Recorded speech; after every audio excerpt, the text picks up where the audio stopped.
Hey, Doc, maybe you should stick to checking temperatures and handing out Band-Aids. Leave the real soldiering to us. Captain Anderson's voice carried across the mess tent as he gestured dismissively toward Corporal Jessica Blake, who was quietly reviewing medical supply inventories at a corner table. The other officers erupted in laughter, Lieutenant Stevens adding, "Yeah, the most dangerous thing she'll face is a splinter from a clipboard." Before we jump back in, tell us where you're tuning in from, and if this story touches you, make sure you're subscribed, because tomorrow I've saved something extra special for you. Blake didn't look up from her paperwork, her jaw tightening almost imperceptibly as she continued cataloging their morphine supplies. She had heard variations of this joke dozens of times over the past 8 months. To them, she was just the medic, someone who existed on the periphery of real military operations, useful only when someone needed a headache pill or a scraped knee bandaged. What they didn't know was that within the next 72 hours, every one of those laughing officers would depend entirely on the woman they dismissed as merely a glorified nurse. The forward operating base in the mountainous region of eastern Afghanistan buzzed with pre-mission activity. Captain Robert Anderson commanded Bravo Company's 2nd Platoon with the kind of swagger that came from 3 successful tours and a wall full of commendations. Lieutenant Marcus Stevens served as his second-in-command, equally confident and equally dismissive of anyone who wasn't carrying a rifle as their primary weapon. Blake had been assigned to their unit 6 months ago, fresh from advanced combat medical training at Fort Sam Houston. Her record was exemplary, top of her class in tactical medicine, certified in advanced trauma life support, and qualified as an emergency medical technician paramedic. But none of that mattered to the infantry soldiers who saw her medical bag instead of an assault rifle. "Blake's a decent enough medic," Captain Anderson had told the company commander during her initial evaluation. "Knows her medical stuff, keeps the aid station organized. Just wish she'd show a little more backbone. Too quiet, too passive for my liking. Fine for patching up minor wounds, but I wouldn't want to depend on her in a real firefight." Quote, the captain's assessment couldn't have been more wrong, but Blake had learned early in her military career that proving herself through arguments was futile. Instead, she focused on mastering every aspect of her profession with an intensity that her colleagues mistook for mere diligence. While other soldiers spent their off-duty hours playing cards or writing letters home, Blake studied. She memorized not just medical procedures but tactical protocols, weapons systems, communications equipment, and terrain analysis. She understood that in combat, medical emergencies rarely occurred in sterile, controlled environments. A medic who couldn't read a tactical situation, who didn't understand cover and concealment, who couldn't operate communications equipment or coordinate with support elements, was a medic who would get people killed. Her medical kit was a masterpiece of organization and preparation. Every item had been carefully selected and positioned for maximum efficiency.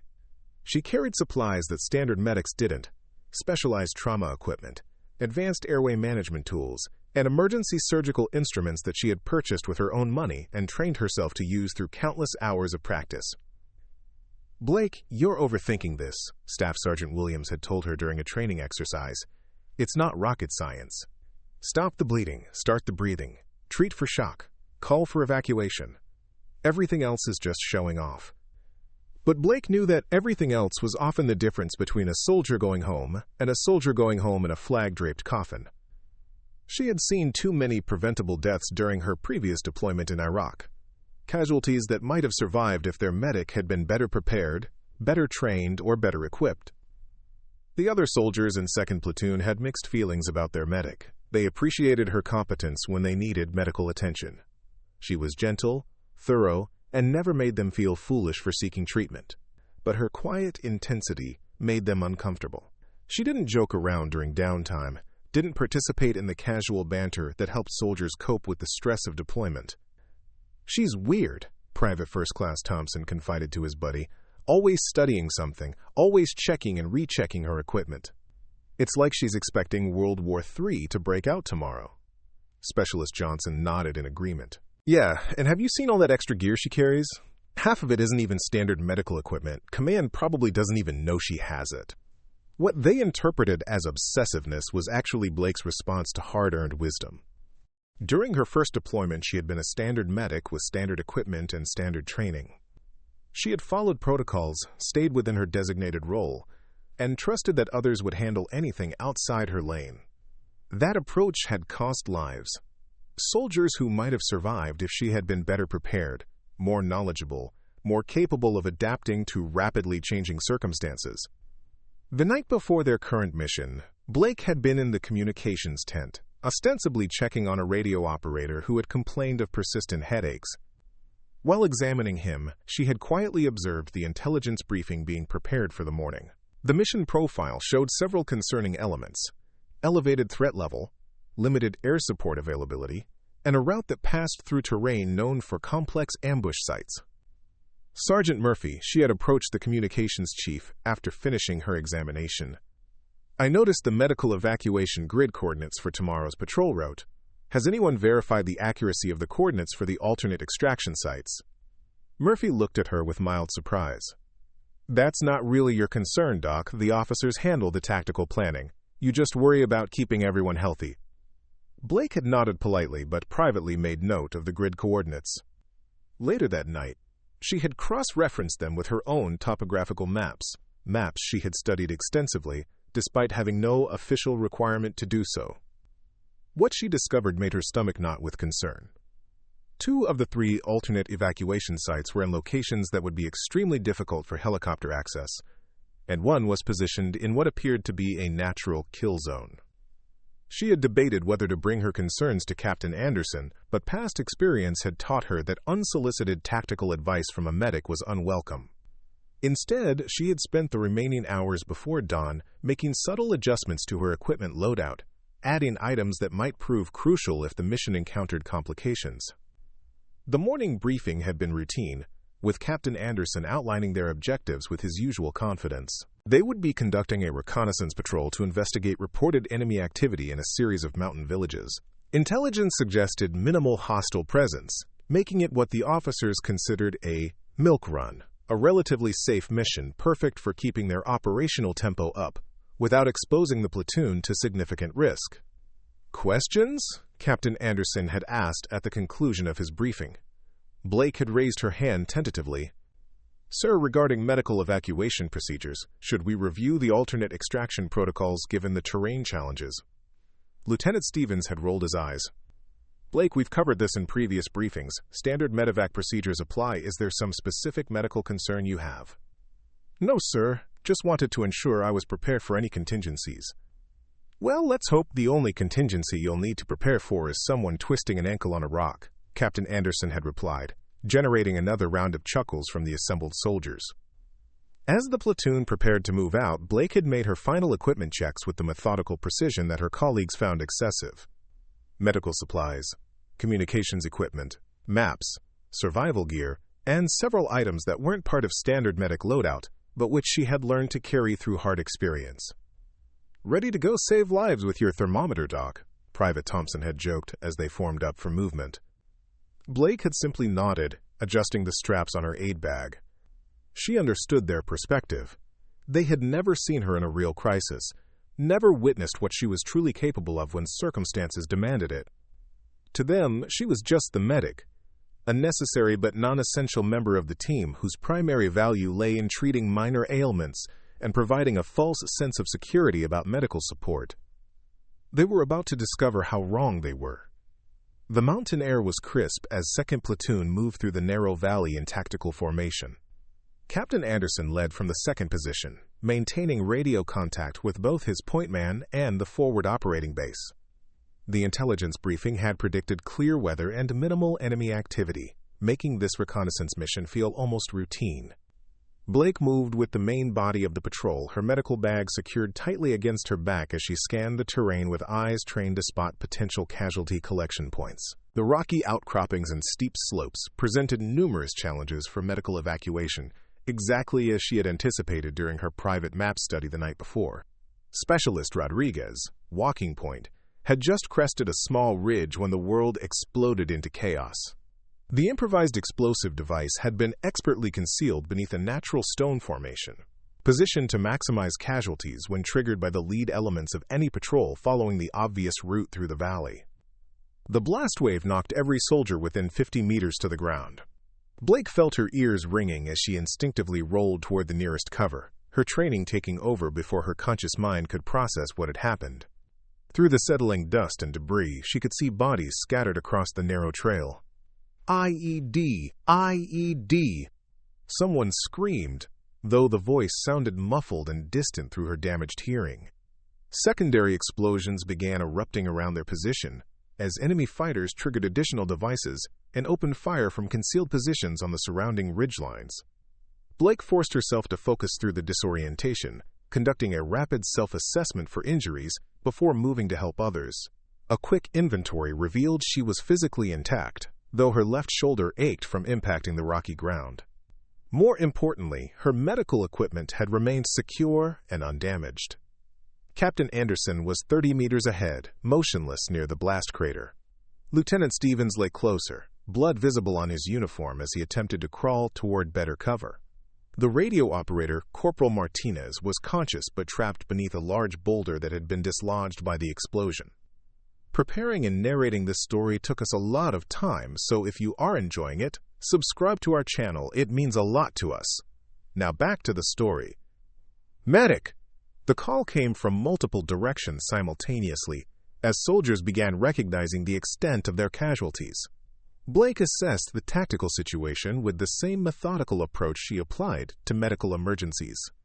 Enemy fire was coming from at least 3 different positions, creating overlapping fields of fire that made movement extremely dangerous. Their own return fire was sporadic and uncoordinated, with no clear leadership directing their response. She low-crawled toward the nearest casualty, Private First Class Thompson, who was conscious but bleeding heavily from shrapnel wounds to his legs. "Where does it hurt?" she asked, already beginning her assessment while keeping her profile low to avoid enemy fire. "Everywhere," Thompson gasped. "Can't feel my right leg." Blake's hands worked efficiently, cutting away damaged clothing to expose the wounds. The shrapnel had caused multiple puncture wounds, but no major arteries appeared to be severed.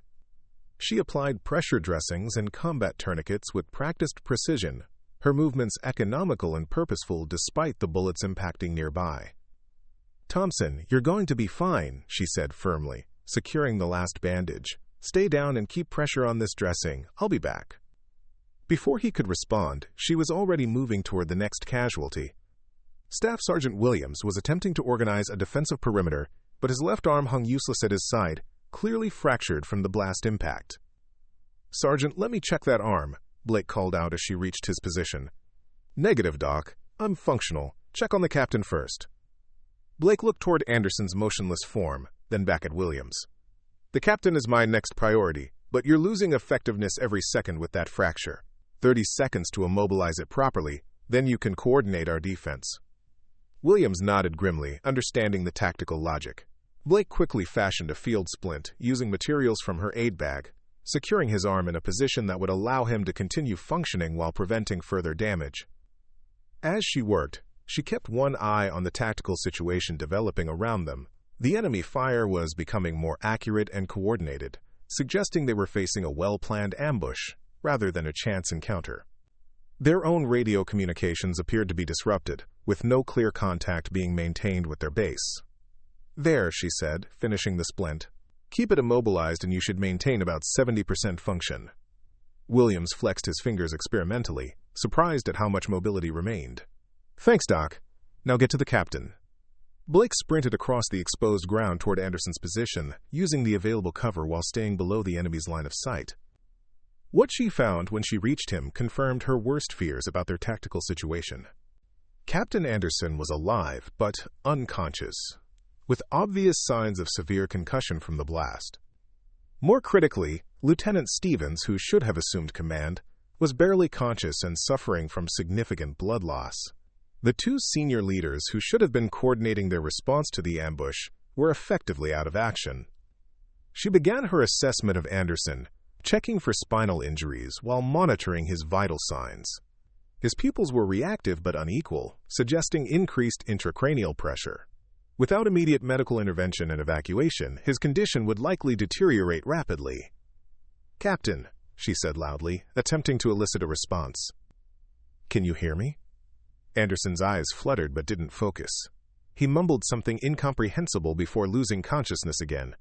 Blake quickly stabilized his head and neck, then moved to Stevens. The lieutenant was more responsive, but had sustained multiple shrapnel wounds to his torso and extremities. Blood was seeping through his uniform in several places, and his breathing was becoming increasingly labored. "Stevens," Blake said, establishing eye contact. "Where's your radio? We need to call for support." Stevens gestured weakly toward a pile of equipment scattered by the blast. Blake located the radio, but immediately saw that the antenna had been sheared off, and the case was cracked. She attempted to establish communication anyway, but received only static.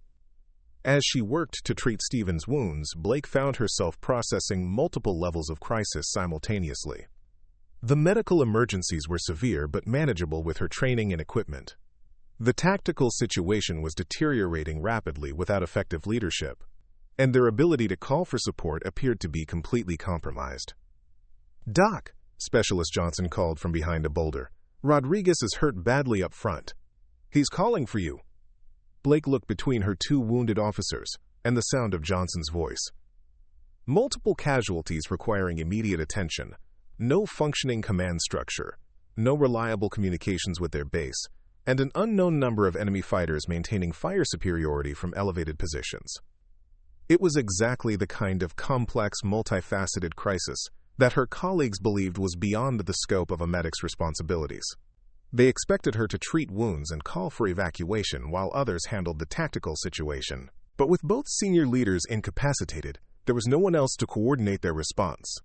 Blake made her decision with the same calm precision she applied to medical procedures. She finished securing Stevens' pressure dressings, ensured Anderson's airway remained clear, then grabbed the damaged radio and began moving toward Rodriguez's position. As she moved, she found herself automatically cataloging their tactical situation with the same methodical approach she used for patient assessment. Enemy positions, friendly casualties, equipment status, terrain factors, and communication capabilities. The analysis was grim, but Blake had trained herself to function in grim circumstances. The soldiers of 2nd Platoon were about to discover that their quiet, overly prepared medic possessed capabilities that extended far beyond treating routine medical emergencies. Blake reached Rodriguez's position to find the point man conscious but in severe pain, his right leg twisted at an unnatural angle beneath him. A jagged piece of metal protruded from his thigh, dangerously close to the femoral artery. Blood was pooling beneath him, but the slow, steady flow indicated the major vessel remained intact. "Rodriguez, stay still," Blake commanded, immediately assessing the wound while scanning their surroundings. Enemy fire continued to rake their position, with muzzle flashes visible from at least 4 different locations on the surrounding ridges. "Doc, I can't feel my foot," Rodriguez whispered, his face pale with shock and blood loss. Blake began working on the wound, carefully stabilizing the embedded shrapnel without removing it. "The feeling will come back once we get you proper treatment. Right now I need you to focus on staying conscious and breathing normally." As she applied pressure dressings around the metal fragment, Specialist Johnson crawled over from his cover position. "Blake, what are we supposed to do?" "The captain and lieutenant are both down, Sergeant Williams can barely use his arm, and we can't reach base on the radio." Blake paused in her treatment, looking up at Johnson's anxious face. The question hung in the air between them, heavy with implications neither had fully considered until this moment. In all their training scenarios, someone had always been designated to take command when leaders became casualties. But those scenarios had never anticipated both senior officers being incapacitated simultaneously while their communications remained severed. "Williams is still the senior NCO," Blake replied, returning to her work on Rodriguez. "He should be coordinating our defensive positions." "Williams is trying, but he's got his hands full just staying conscious. And he keeps looking over here like he's waiting for someone to tell him what to do." Blake finished securing Rodriguez's bandages and turned to survey their tactical situation. What she saw confirmed her growing sense that their circumstances had moved far beyond what anyone had prepared for. The soldiers were maintaining individual defensive positions, but showing no coordinated response to the enemy fire. Without radio contact, they had no way to call for support or coordinate with other units in the area. "Johnson, how many casualties do we have in total?" she asked. "Rodriguez, Thompson, Captain Anderson, Lieutenant Stevens, and Williams are walking wounded. That's 5 out of 15, not counting minor stuff like cuts and bruises." Blake processed this information alongside her mental map of their position. 5 casualties meant reduced combat effectiveness, but more critically, it meant 5 soldiers who would require assistance if they needed to move. The enemy had positioned themselves well, controlling the high ground while keeping the platoon pinned in a natural bowl with limited escape routes. "Where's Corporal Martinez?" Blake asked, remembering the radio operator who had been trapped beneath debris. "Still pinned under that boulder. We tried to move it, but it's too heavy, and every time we expose ourselves to work on it, we take fire." Blake looked toward Martinez's position, calculating angles and timing. The radio operator was their best hope for re-establishing communications, but reaching him would require coordinated movement under fire. It was exactly the kind of tactical problem that officers were trained to solve, not medics. "Doc," Private Henderson called from 30 meters away. "What do we do about ammunition? We're burning through it pretty fast with no resupply." The question hit Blake like a physical blow. Ammunition management, casualty evacuation, tactical movement, communication procedures. These were command responsibilities that required training and authority she wasn't supposed to possess. But with Anderson unconscious and Stevens barely functional, those responsibilities were falling to whoever was willing and able to accept them. Blake finished her immediate treatment of Rodriguez and made a decision that would have seemed impossible just hours earlier. She began moving systematically between the scattered soldiers, not as a medic responding to wounded, but as someone taking control of their increasingly desperate situation. Her first stop was Williams, who was attempting to maintain communication with the scattered fire teams while managing his own pain and disorientation. "Sergeant, I need a quick assessment of our ammunition status and defensive positions." Williams looked at her with surprise and relief. "Blake, I'm glad you're taking initiative, but this isn't really your area of expertise." "Right now, Sergeant, we don't have the luxury of staying in our designated lanes," Blake replied, her voice carrying an authority that Johnson and the nearby soldiers had never heard from her before. "We have multiple casualties, no communications, unknown enemy strength, and degrading defensive positions. Someone needs to start making decisions, and you're dealing with a significant injury."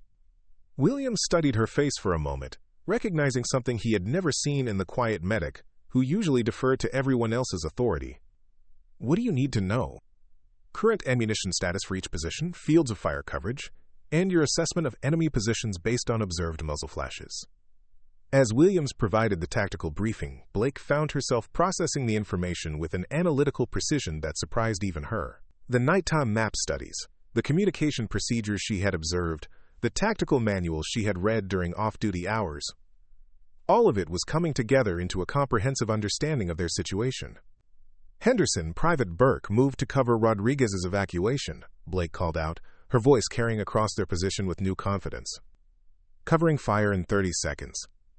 "Blake," Johnson said hesitantly, "shouldn't we wait for orders from Williams or try to get word to base first?" Blake was already moving toward Martinez's trapped position, a medical bag slung across her back alongside additional equipment she had taken from the wounded officers. "Johnson, we don't have time to wait for someone else to make decisions. Martinez is our communication link, and every minute he stays trapped under that debris, our situation gets worse." She reached the boulder pinning Martinez and immediately began assessing both the tactical and medical challenges. The radio operator was conscious but showing signs of internal injuries, and the massive stone was positioned in a way that would require coordinated effort to move safely. "Martinez, can you feel your legs?" Blake asked while examining his position beneath the debris. "Yeah, but something's wrong with my ribs. It hurts to breathe." Blake could see the signs of possible chest trauma, but moving Martinez without first shifting the boulder could cause catastrophic internal injuries. It was a complex problem requiring both medical knowledge and tactical coordination, exactly the kind of multifaceted challenge that didn't fit neatly into anyone's job description. "Henderson, Burke, Johnson," Blake called, "I need coordinated effort to move this stone, but we're going to do it systematically, with covering fire and proper medical precautions." As the soldiers moved to assist, Blake found herself naturally taking charge of the coordination. Her medical training had taught her to manage complex emergency situations under pressure, and those same skills were proving applicable to tactical challenges that had nothing to do with medicine. "On my count, we lift together," Blake instructed. "Burke, you maintain security. Henderson and Johnson, follow my lead on the lifting angle. We get one chance to do this safely." The soldiers exchanged glances. None of them had ever seen Blake issue tactical commands, and her sudden assumption of leadership was as unexpected as the ambush itself. But something in her voice and manner suggested competence they had never recognized before. As they prepared to lift the boulder, Blake realized she had crossed an invisible line. She was no longer just the medic providing medical support to someone else's operation. She was making command decisions that would determine whether her fellow soldiers lived or died. The quiet, overly prepared medic that her colleagues had dismissed was about to show them capabilities they had never imagined she possessed. The coordinated effort to free Martinez required precise timing and tactical awareness that went far beyond basic medical training.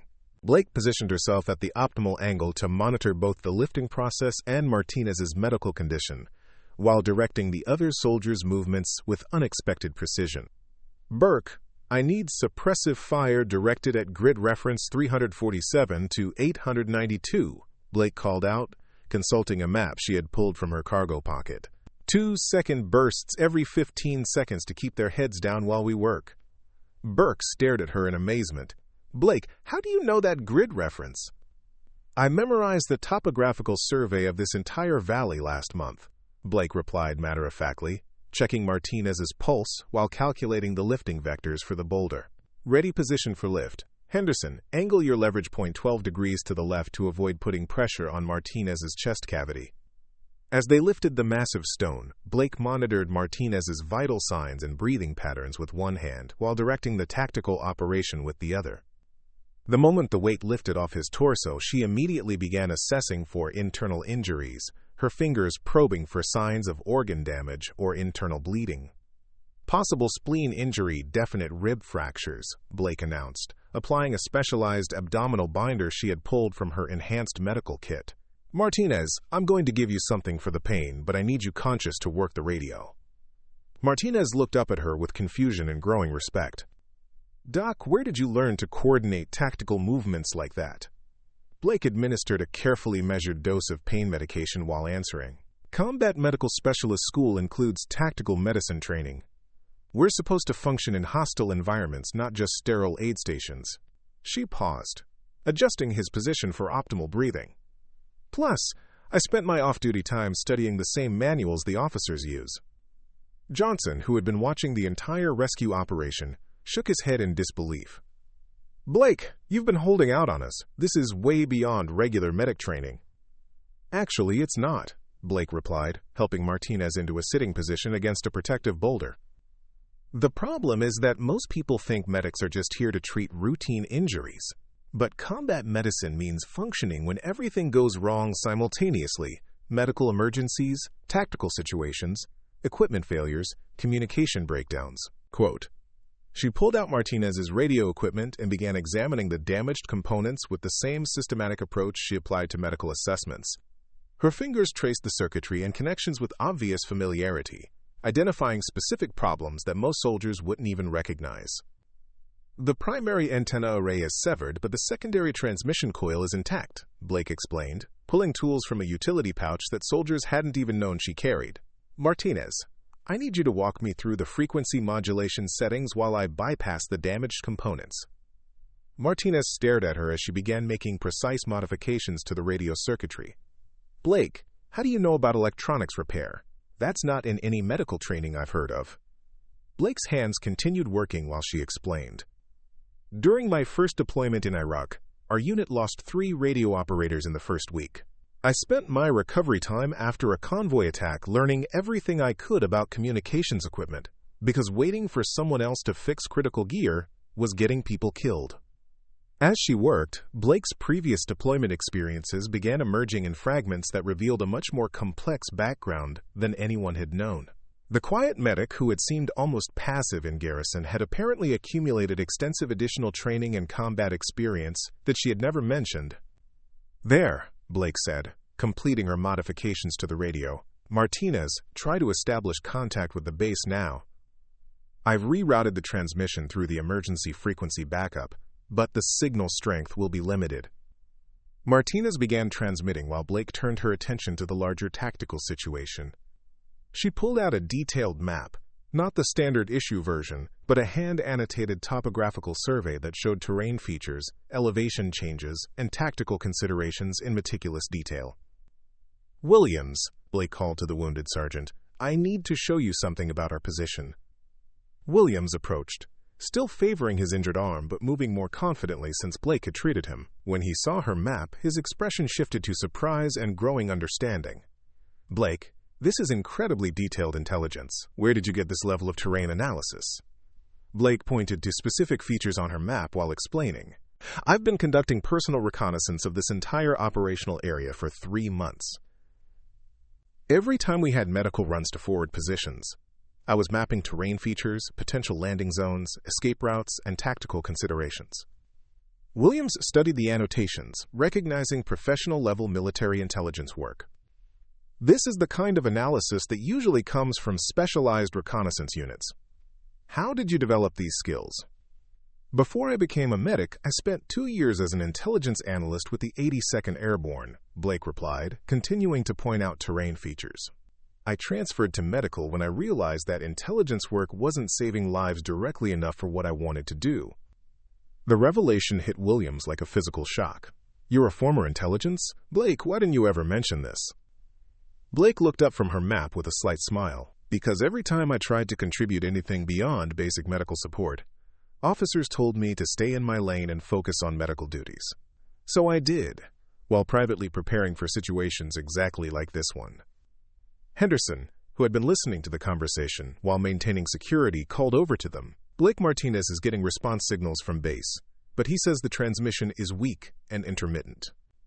Blake moved quickly to Martinez's position, taking the radio handset and adjusting the settings based on her modifications.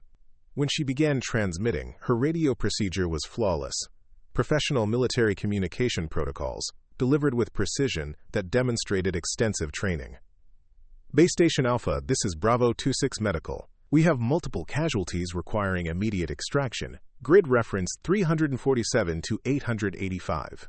Enemy contact ongoing from elevated positions, approximately squad strength opposition. Requesting immediate close air support and medical evacuation. Over." The response came back weak but clear. "Bravo 26 Medical, this is Base Station Alpha. Understand multiple casualties requiring extraction. Close air support is currently unavailable due to weather conditions at the airbase. Ground reinforcement will require a minimum 4 hours. Can you maintain your position? Over." Quote. Blake looked around at their scattered defensive positions, calculating ammunition consumption rates, casualty management requirements, and the tactical implications of holding their current position for 4 hours against determined enemy attack. Negative. Base Station Alpha. The current position is tactically unsustainable for extended defense. We will attempt to move to alternate positions better suited for extraction. We'll transmit updated coordinates in approximately 1 hour. Bravo 26 Medical out. Williams stared at her as she handed the radio back to Martinez. "Blake, you just made a command decision that affects the entire platoon. You countermanded base guidance and committed us to a tactical movement under fire." Blake was already returning to her map, calculating movement routes and timing. "Sergeant, we have 13 effective soldiers, 5 casualties, degraded defensive positions, and limited ammunition against an unknown enemy force holding superior terrain. Staying here means we'll be combat ineffective within 2 hours and completely overrun within 4. She pointed to a location on her map approximately 800 meters to the northeast. This ridgeline offers better defensive positions, multiple escape routes, and a natural landing zone for medical evacuation. It's also positioned to limit the enemy's current fire superiority." Williams followed her analysis, recognizing sophisticated tactical planning that exceeded anything he had expected from their medic. "The movement will expose us to enemy fire for at least 20 minutes. How do we cover 5 casualties during tactical movement across that terrain?" Blake had already considered this problem and was pulling additional equipment from her expanded medical kit. "I've been carrying lightweight stretcher components and enhanced trauma supplies specifically for this type of scenario. We can move the casualties in stages using covering fire and tactical movement techniques." As she began organizing their movement preparations, Blake's hidden expertise became increasingly apparent to every soldier in the platoon. The quiet medic who had seemed almost invisible during routine operations was revealing comprehensive military capabilities that none of them had suspected she possessed. "Blake," Johnson said as he helped her organize equipment for the movement, "how much other training do you have that we don't know about?" Quote.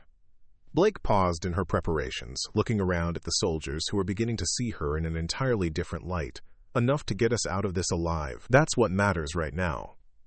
The movement to the new defensive position required Blake to coordinate the most complex tactical operation of her military career.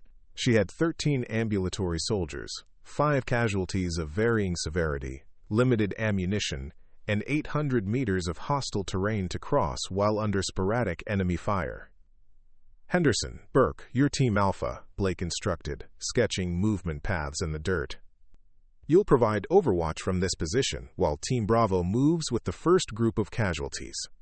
Johnson, Martinez, despite your injuries, you're my communications specialists. I need continuous radio contact between teams." Staff Sergeant Williams watched Blake organize the movement with growing amazement. "Blake, this is textbook small unit tactics. Where did you learn to coordinate this level of operation?" "Ranger School," Blake replied matter-of-factly while checking Rodriguez's tourniquet. "I completed the course during my intelligence assignment but never wore the tab because I transferred to medical before graduation requirements were finalized." The revelation sent shockwaves through the assembled soldiers. Ranger School was among the most demanding military training programs, with failure rates exceeding 60%.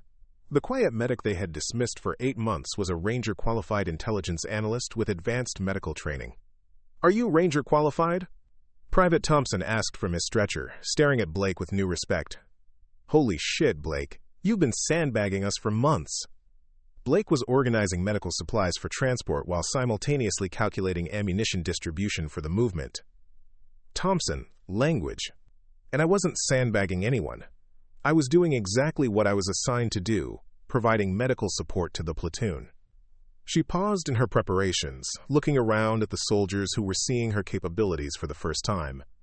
"The difference is that I prepared for situations where medical support might require more than just treating routine injuries." As Blake finalized movement preparations, the enemy forces began adapting their tactics to the platoon's defensive positions. Mortar rounds started landing near their location, indicating the opposition had more sophisticated capabilities than initially assessed. "Incoming!" someone shouted as explosions erupted 50 meters from their position, showering them with rock fragments and dust.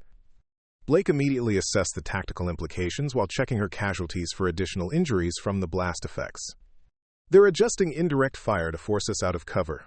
Williams, we need to move now before they get accurate ranging on our position." The first mortar had been followed by 2 more in rapid succession, each landing progressively closer to their defensive perimeter. Blake recognized the pattern from her intelligence training: systematic targeting designed to force them into the open where direct fire weapons could be more effective. "Team Alpha, initiate movement to Overwatch Position 1, Blake commanded, consulting her hand-drawn tactical diagram. "Maintain covering fire on enemy positions at grid 348 to 894 and 347 to 901. Team Bravo begins casualty movement in 60 seconds. As Henderson and Burke moved to establish their Overwatch position, Blake began organizing the casualty evacuation with methodical precision. Rodriguez, with his severe leg wound, would require careful handling to prevent further vascular damage. Thompson needed support for his multiple shrapnel injuries. Captain Anderson remained unconscious with possible traumatic brain injury. "Martinez, despite your rib fractures, I need you mobile for communications," Blake said, helping the radio operator to his feet. "Can you manage movement with that equipment?" Martinez tested his mobility, grimacing through the pain. "I can do it, but my range is going to be limited with the reduced antenna configuration." Blake had anticipated this limitation and pulled additional equipment from her pack. "I've been carrying signal amplification components for exactly this situation. Once we reach the new position, I can boost your transmission range significantly." The mortar fire intensified as Team Alpha reached their Overwatch position, with rounds now landing within 20 meters of the original defensive perimeter. Blake made the critical decision to begin movement before the enemy could achieve direct hits on their casualties. "Move now," Blake ordered, lifting one end of Rodriguez's makeshift stretcher while Johnson took the other. "Bound movement to intermediate position Charlie, then final movement to the ridgeline." As they began moving across the exposed terrain, Blake found herself managing multiple complex challenges simultaneously. She was monitoring Rodriguez's medical condition while navigating difficult terrain, coordinating with Overwatch teams, and maintaining tactical awareness of enemy fire patterns. Halfway to their intermediate position, Lieutenant Stevens suddenly went into shock from blood loss that had been gradually worsening despite Blake's earlier treatment. His blood pressure dropped precipitously, and his breathing became rapid and shallow. "Stop movement," Blake commanded, immediately dropping to assess Stevens' condition. "Johnson, maintain security. Henderson, I need concentrated covering fire on the eastern ridge." Blake recognized that Stevens was experiencing delayed hemorrhagic shock from internal injuries she hadn't been able to treat properly under fire. Without immediate intervention, he would die within minutes, but providing that intervention would expose the entire group to enemy fire for an extended period. "Blake, we can't stay here," Williams called from his position with the second group of casualties. "We're completely exposed." Blake was already pulling advanced trauma supplies from her medical kit, equipment that went far beyond standard medic authorization. She had IV fluids, blood volume expanders, and emergency surgical instruments that she had acquired through her own initiative during previous deployments. "Williams, give me 3 minutes," Blake replied, establishing an IV line in Stevens' arm with practiced efficiency.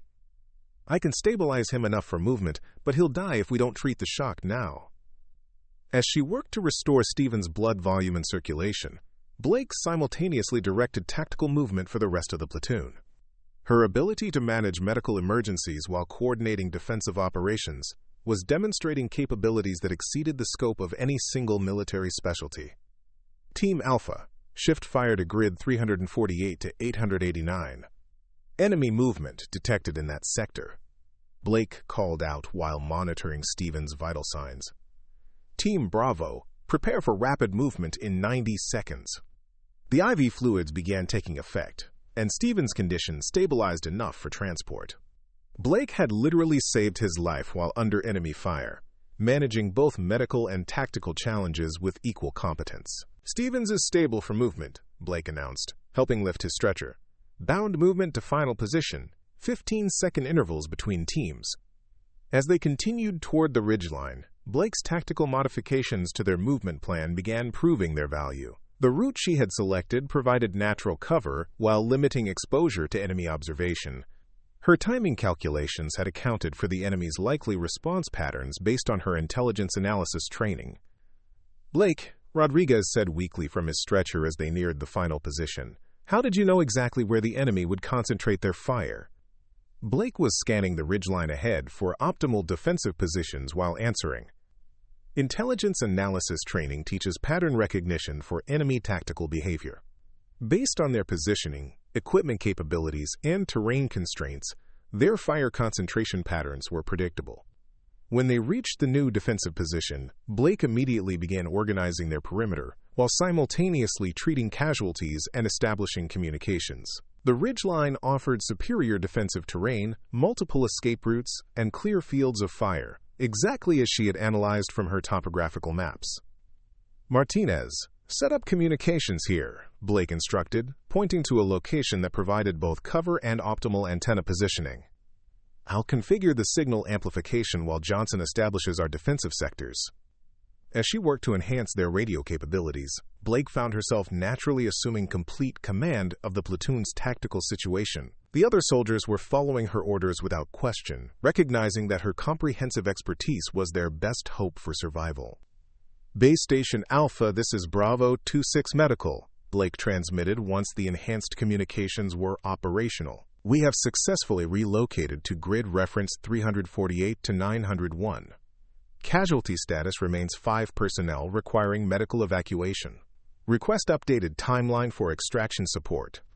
The response confirmed their worst fears about the timeline for rescue, but Blake had already begun planning for extended defense of their new position. The quiet medic was now effectively commanding a platoon in combat, and her fellow soldiers were beginning to understand that their survival depended entirely on capabilities they had never known she possessed. The new defensive position provided temporary respite, but Blake's enhanced radio communications brought devastating news. Base Station Alpha reported that weather conditions had worsened at the airbase. grounding all aircraft indefinitely. Ground reinforcements remained at least 3 hours away, and intelligence indicated that enemy forces in the area were significantly larger than originally estimated. "Blake," Martinez called from the radio position, his voice tight with concern. "Base is reporting possible enemy reinforcements moving toward our position. They estimate we could be facing company-strength opposition within the next hour." Blake processed this information while continuing to monitor Captain Anderson's deteriorating neurological condition. The captain's unconsciousness was deepening, and without advanced medical intervention, permanent brain damage was becoming increasingly likely. Lieutenant Stevens, despite her earlier stabilization, was showing signs of renewed internal bleeding that her field treatment couldn't address. "Williams," Blake called to the wounded sergeant, "ammunition status report." Williams conducted a quick survey of their remaining supplies.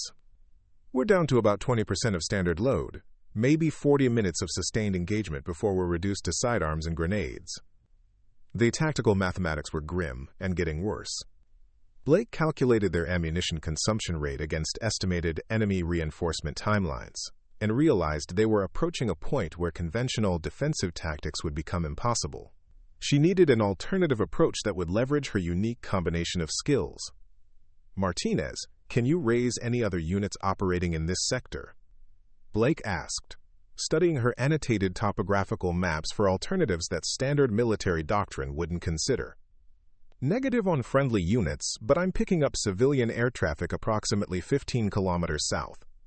Looks like medical evacuation helicopters operating out of the civilian hospital in Kandahar." Blake's mind immediately began processing possibilities that others would dismiss as impossible. Her medical credentials, combined with her intelligence background and communications expertise, opened options that purely military solutions couldn't address. "Martinez, I need you to establish contact with those civilian medevac units. Tell them we have critical casualties requiring immediate evacuation, and that we have qualified medical personnel on site to coordinate landing zone operations." Williams looked at her with confusion. "Blake, civilian aircraft aren't authorized for military combat zone operations. They can't legally extract us from hostile territory." Blake was already organizing equipment for what would be the most audacious plan of her military career. "Sergeant, they can extract casualties from a humanitarian emergency. And technically, once Captain Anderson and Lieutenant Stevens are loaded on civilian aircraft, they become medical patients rather than military personnel in a combat zone." The legal and procedural complexities of her plan were staggering, but Blake had spent enough time studying military regulations during her intelligence assignment to understand the bureaucratic loopholes that might make it possible. More importantly, she understood that conventional rescue was no longer viable given their tactical situation. "Johnson, Henderson," Blake commanded, "I need you to establish communication relay positions at these locations." She marked specific points on her map that would provide line-of-sight radio contact with approaching aircraft while maintaining defensive coverage of their position. As enemy fire began intensifying from multiple directions, indicating that reinforcements were indeed arriving, Blake initiated her unconventional extraction plan. She began transmitting on emergency medical frequencies rather than military tactical channels, identifying herself as a qualified medical professional requesting humanitarian assistance for critical casualties. Medical emergency frequency: this is Combat Medic Blake requesting emergency evacuation for multiple trauma casualties. We have 2 critical head and torso injuries requiring immediate transport to advanced trauma facilities. The response came from a civilian medevac pilot whose voice carried skepticism but professional concern. "Combat Medic Blake, this is Life Flight 7. We show your position in an active combat zone. We cannot authorize civilian evacuation from hostile territory." Blake had anticipated this response and was prepared with arguments that drew on her medical training, intelligence background, and detailed knowledge of both military and civilian emergency protocols. "Life Flight 7, I am a qualified emergency medical technician paramedic with current civilian certification. These casualties will die without immediate surgical intervention that cannot be provided in field conditions. I am requesting emergency evacuation under humanitarian assistance protocols for life-threatening medical emergencies." While maintaining radio contact with the civilian aircraft, Blake simultaneously coordinated the platoon's defensive preparations for what would be either their salvation or final stand. Enemy forces were now engaging them from 3 directions, and ammunition supplies were approaching critical levels. Burke Thompson, Blake called to the soldiers manning their eastern defensive positions, fall back to secondary positions. Conserve ammunition for close-range engagement only. The civilian medevac pilot's voice returned with reluctant authorization. Combat Medic Blake, we are authorized to attempt evacuation of critical casualties only. We cannot extract military personnel from active combat zones, but we can transport patients requiring emergency medical care. Blake understood the distinction and began organizing what would be the most complex medical and tactical operation of her career. She would need to transition Anderson and Stevens from combat casualties to medical patients while maintaining defensive operations against increasing enemy pressure. Life Flight 7, I need you to approach from the southeast corridor, grid reference 348 to 902. The landing zone is secured, but you should be aware of small arms fire in the vicinity.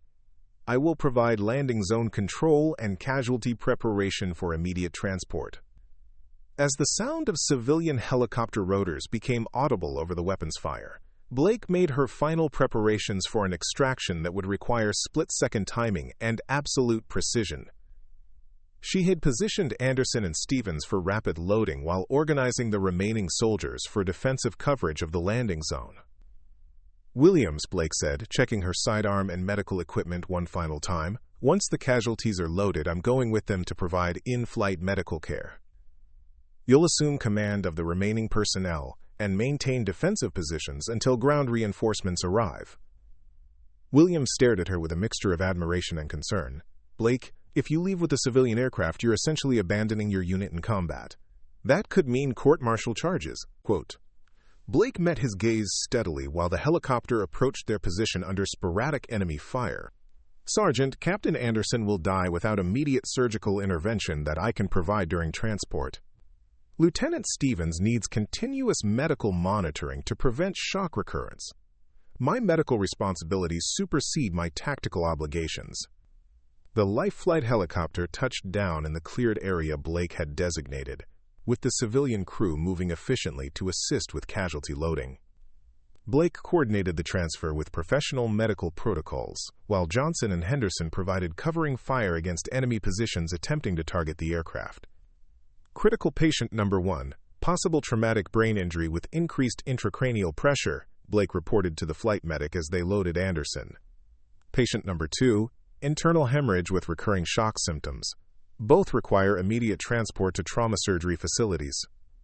As the helicopter lifted off with Blake aboard providing medical care for the 2 most critical casualties, she maintained radio contact with Williams and the remaining soldiers.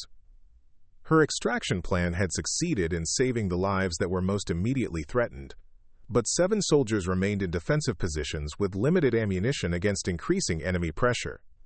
Williams, this is Blake, she transmitted as the helicopter gained altitude. Maintain defensive positions at the secondary perimeter. I've left detailed, tactical diagrams with Martinez, showing optimal fallback routes if your position becomes untenable.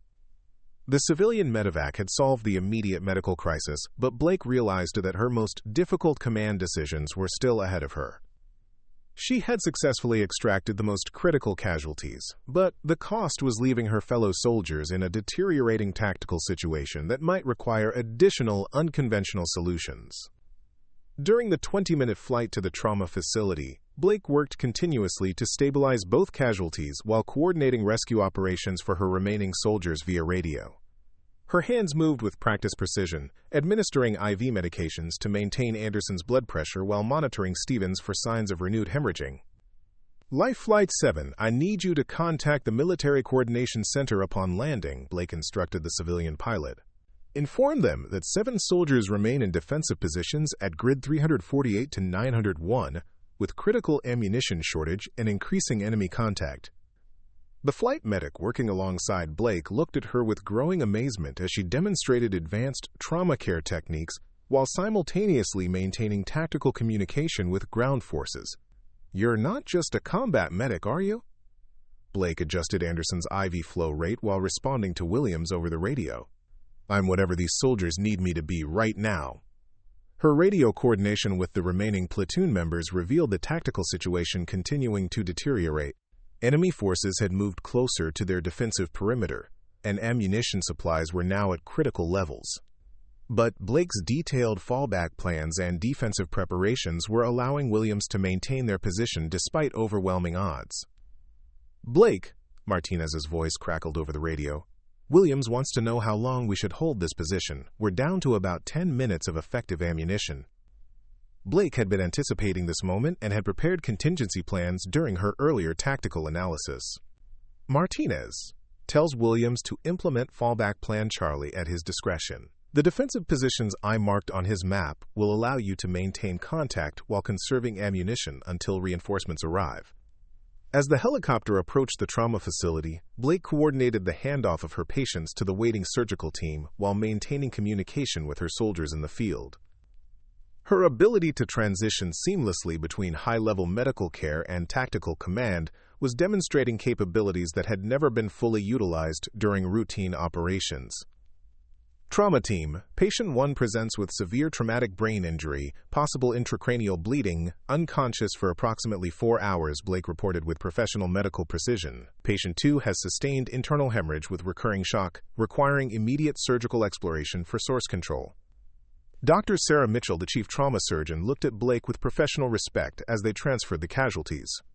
"Corporal, your field treatment probably saved both their lives. That's exceptional trauma care under impossible conditions." Blake acknowledged the compliment while continuing to monitor the radio for updates from Williams. "Doctor, I need to coordinate ongoing rescue operations for my remaining unit members. Can I use your communications equipment to contact military coordination?" Within minutes, Blake had established contact with higher military command and was providing detailed tactical intelligence about enemy positions, friendly force locations, and optimal approaches for ground reinforcement. Her intelligence background allowed her to provide analysis that significantly enhanced the rescue operation planning. "Command, enemy forces are concentrated in 3 primary positions with overlapping fields of fire," Blake reported, consulting her detailed maps while trauma teams worked on Anderson and Stevens. "Recommend approach from grid 349 to 903 using natural defilade to avoid detection until final assault phase."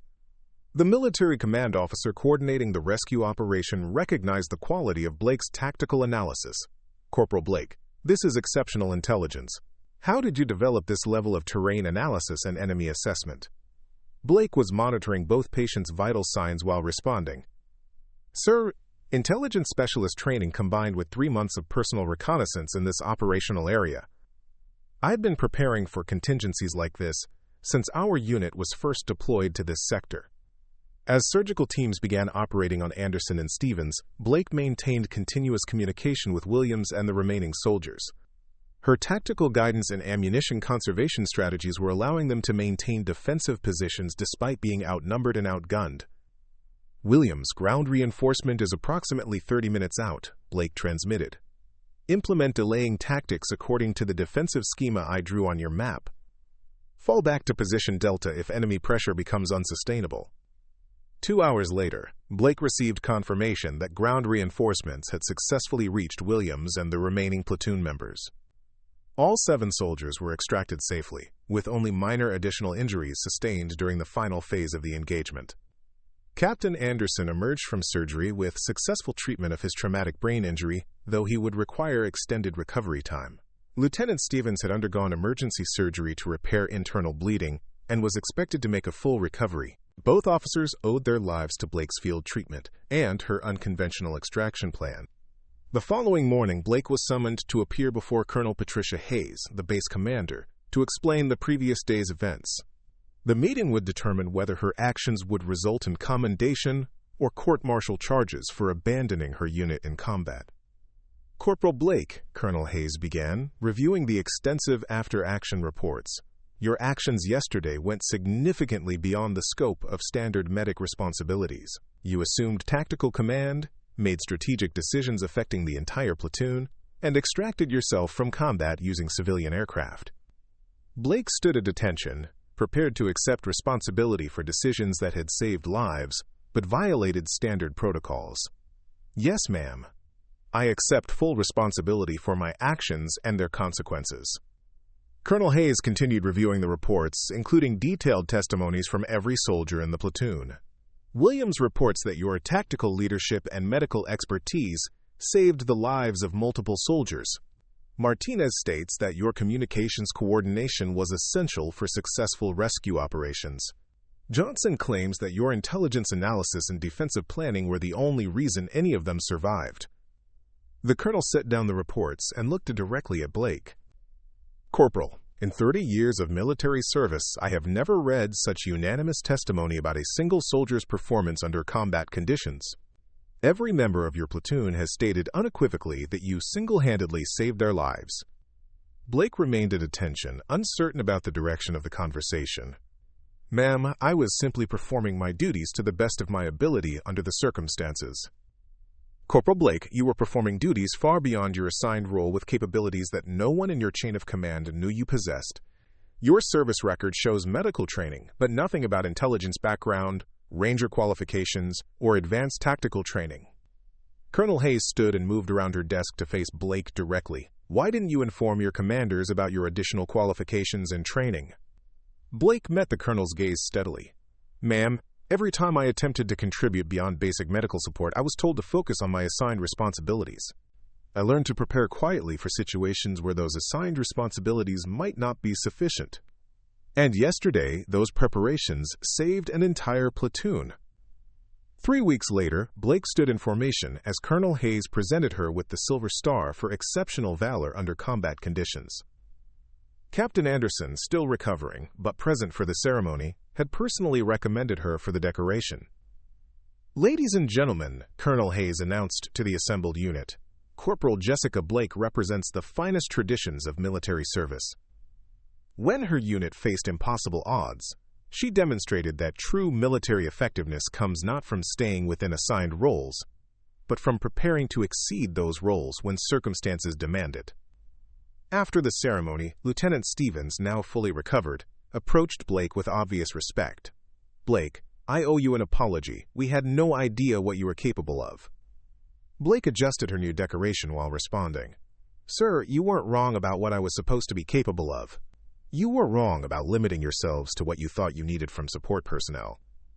Captain Anderson, still dealing with the effects of his brain injury but determined to attend Blake's ceremony, joined the conversation.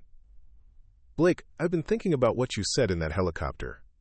You told the medic you were whatever we needed you to be. How long were you preparing to be more than just our medic? Blake looked around at the soldiers who had once dismissed her as just support staff and now understood that her quiet preparation had been the difference between life and death.